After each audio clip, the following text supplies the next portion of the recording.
16 stories. I almost signed that. The $900 ring. I bought an engagement ring for $900.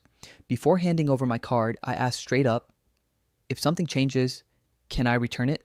The clerk assured me, verbally, that of course I could. A couple weeks later, my fiance admitted she actually wanted a different style. Fine, I thought. I'll just return it. They told me I could. I go back to the store and they slide a quick little form across the counter for me to sign. I always read what I sign, buried in the fine print. This purchase is final and non-refundable. I put the pen down and asked for the manager. 10 minutes later, I walked out with a full refund. The contract that wanted my name. As a musician, I got offered a record deal.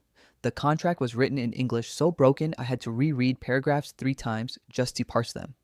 Once I did, the terms became clear. Hand over my real name, sign away the rights to every song I'd ever written, old catalog included. And if the physical CDs didn't sell, I'd be the one covering the cost out of my own pocket. I closed the document and typed back one word. Pass. The 25% mortgage. My husband and I were buying a house. He got there first and signed his half of the paperwork. When I showed up to sign mine, the lender said, almost casually, "You don't really need to read all that." That's exactly when I read everything twice as carefully. And there it was, a $250,000 loan at 25% interest. I stood up, looked him dead in the eye, and told him getting sued would be cheaper than those rates. Then I walked out. 4 years or pay up, I got offered what looked like a dream job, buried in the contract. If I left before completing 4 full years, I'd owe the company back the cost of those 4 years as training compensation. It wasn't a job offer, it was indentured servitude with a paycheck. I turned it down. The school Wi-Fi that read your phone. The school rolled out new Wi-Fi.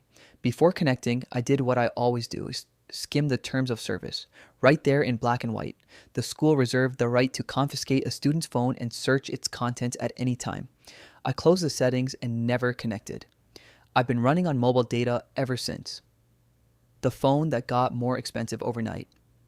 I was buying a phone on a payment plan. We'd agreed on $200. The salesman said the store was about to close and asked me to come back the next morning to finalize the paperwork. I show up the next day and somehow the price on the contract had jumped from $200 to $300. I pointed at the number, said nothing else, and walked out. The dealership's fake 0% fresh out of college, I went to buy a car advertised at 0% interest. The finance guy swore up and down, verbally, that it was a 5-year loan at 0%. I opened the actual contract. It said 6.5% and it didn't even qualify for the promotion. I stood up and headed for the door. They caught up with me before I made it out and offered a discount so big I almost couldn't believe it. The landlord with a fraud record, I needed to move out a month early. My landlord, who, fun fact, had a prior fraud conviction, brought over a lease break agreement. Buried in the fine print, if the new tenant ever caused any payment issues, I'd still be on the hook for the rent. I caught it and crossed the clause out. He still stole my deposit afterward, anyway. That's just who he was. The car that almost got sold out from under me. My husband and I were selling our business. We specifically, explicitly excluded my personal company car from the sale. Then the buyer's lawyer sends over the final contract, and somehow my car is quietly listed among the assets being sold. We crossed it out before the paperwork ever reached the buyer's desk. Another few hours and I'd have lost my own car. The IT job from hell. I got offered a great sounding IT job, 350 miles from home. Before signing, I read the fine print. No promotions or role changes ever. No health insurance. And if I quit or got fired, a non-compete would bar me from working anywhere that used a computer or the internet for a full year. That's basically a year without a career. I turned it down that same night.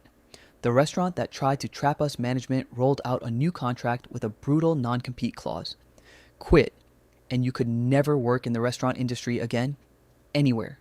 I warned every one of my coworkers before anyone signed anything. Nobody put pen to paper. A week later, management quietly removed the clause. The gym that overcharged me. We'd agreed on $90 a month. They charged my card $250. When I tried to cancel, they lied and said I could only cancel if I moved out of the city. I pulled out the original contract and found a clause. Cancel within 2 weeks for any reason, no questions asked. I got every penny back. My keys, held hostage for my data. I dropped my car off for repairs. When I went to pick it up, they wouldn't hand over the key unless I signed a form authorizing them to sell my personal data to third parties. I flat out refused, made them delete my data from their system while I watched, and only then took my car and left. The $20 toilet flush fee, I was about to rent an expensive room. The landlord emailed over the house rules. Guests require 1 week's written notice approved by every roommate. Guests must leave by 10 p.m. Overnight guests aren't allowed at all. And its own bullet point, every guest owes $20 to cover the cost of flushing the toilet. I closed the email and backed out on the spot. The freelance contract that wanted. 2 years of my work for free, a media company offered me a freelance gig. Minimum wage, use my own car with no gas reimbursement, and buried at the end. A clause automatically transferring ownership of every creative project I'd made in the 2 years before I even joined them. I didn't sign a single line. The 0.2% that saved us, 3 days before closing on our apartment, we noticed our mortgage rate had quietly jumped by 0.2%, supposedly because of a recent credit check. No warning, no discussion. We refused to sign, purely on principle. A week later, my company relocated us to another state. If we'd signed, that deal would have fallen apart along with our money. Sometimes stubbornness is the thing that saves you.